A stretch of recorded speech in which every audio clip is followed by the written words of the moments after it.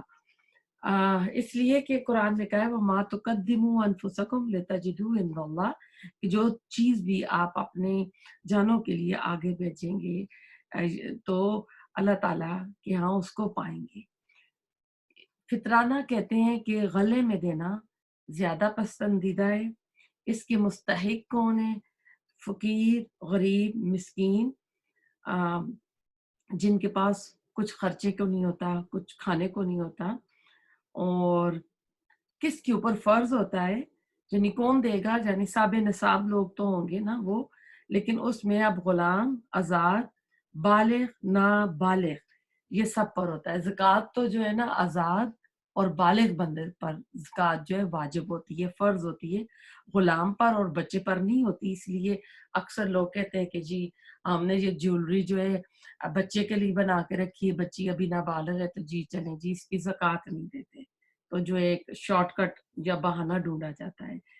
تو کہتے ہیں جو بچہ عید کی نماز سے پہلے پیدا ہو جائے اس کا بھی فطرانہ ان پر فرض ہو جاتا ہے۔ مشکات کی حدیث میں ہے کہ ہر غلام، ہر آزاد، ہر مرد، ہر چھوٹے پر فرض ہے ایک سا کھجور ہو یا ایک سا جو ہو یا جو بھی اس میں اور دینا چاہے، جو بھی اناج دینا چاہے، اور یہ عید کی نماز سے پہلے ادا ہونا چاہیے۔ اور اگر عید کی نماز کے بعد دیا تو پھر وہ جو ہوگا وہ عام صدقہ ہوگا، وہ صدقہ فطر نکل آئے گا۔ اب ایسا ہے کہ یعنی جو لوگ ملک سے، پاکستان سے باہر رہتے ہیں وہ کیا کریں نا، تو جیسے کوئی سعودی عرب ہوتا ہے، دبئی ہوتا ہے، انگلینڈ، امریکہ، کسی بھی ملک میں، تو کہتے ہیں کہ وہ اپنے ملک کا جو ریٹ ہوگا، جو بھی وہاں کی مساجد ان کو بتائیں گی، لوکل جو ان کی مقامی ریٹ لگے گا اس کے مطابق یہ فطرانہ ادا کریں گے۔ یا پھر گندم کا ریٹ دیکھ لیں، اور سب سے کم جو اگر آپ کریں نا، سستا اگر کوئی دینا چاہے، اگر کسی کی توفیق نہیں ہے تو وہ گندم کا ریٹ لگا کے دے دے، اور اگر کوئی صاحب حیثیت ہے تو وہ کشمش کا ریٹ لگائے تو وہ اس کا جو ہے پرائز بڑھ جائے گی۔ تو یہ کہتے ہیں کہ جس جگہ عید کی نماز پڑھیں گے اسی جگہ صدقہ جو فطر ہے ادا کریں گے، اپنے مقام کے حساب سے دینا ہے۔ ابو داؤد کی روایت میں ہے کہ عید کی نماز کے بعد والا جو صدقہ ہوگا وہ عام صدقہ ہوگا۔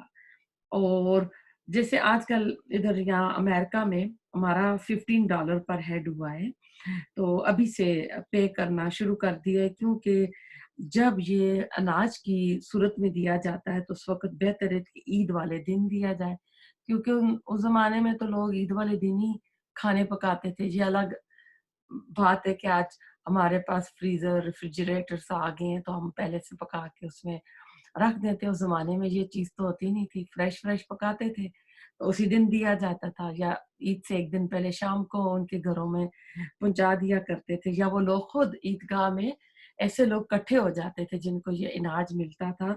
تو اب کیونکہ ادھر ان ملکوں میں اس طرح کی چیز نہیں ہے، تو اب ایسا ہے کہ پہلے سے پیسہ کلیکٹ کیا جاتا ہے اور عید سے پہلے ان لوگوں میں ڈسٹریبیوٹ کیا جاتا ہے۔ تو اس طرح ہر بندہ اس کے مطابق جہاں وہ رہ رہا ہے اپنے ملک کے مطابق کرے۔ کئی بار ایسا ہوتا ہے کہ باہر رہ رہے ہوتے ہیں اور انہوں نے عید کرنے آنا ہوتا ہے، اور یہ کہا گیا نا کہ جہاں عید کی نماز پڑھیں وہیں دے دیں، اور کسی وجہ سے اگر کوئی نہیں وہاں دے سکتا تو اس کے اگر پیچھے گھر والے دے رہے ہیں اس کا فطرانہ، تو اس کے لیے کہتے ہیں بیسٹ ہے کہ جس جگہ وہ نماز پڑھ رہا ہے وہیں پر ادا کرے۔ اگر ہاں اس نے عید کرنے گھر آنا تھا تو پھر اس کے گھر والے اس کا فطرانہ اس کے بیاف میں دے سکتے ہیں کہ آتے ہوئے اس کی فلائٹ، ٹرین کسی وجہ سے لیٹ ہو جائے تو وہ عید کے اگلے دن پہنچے، یا جو بھی کچھ ہو سکتا ہے۔ تو یہ واللہ عالم الگ طرح سے مسئلہ بن جاتا ہے۔ تو اللہ تعالیٰ ہمیں عمل کی توفیق عطا فرمائے۔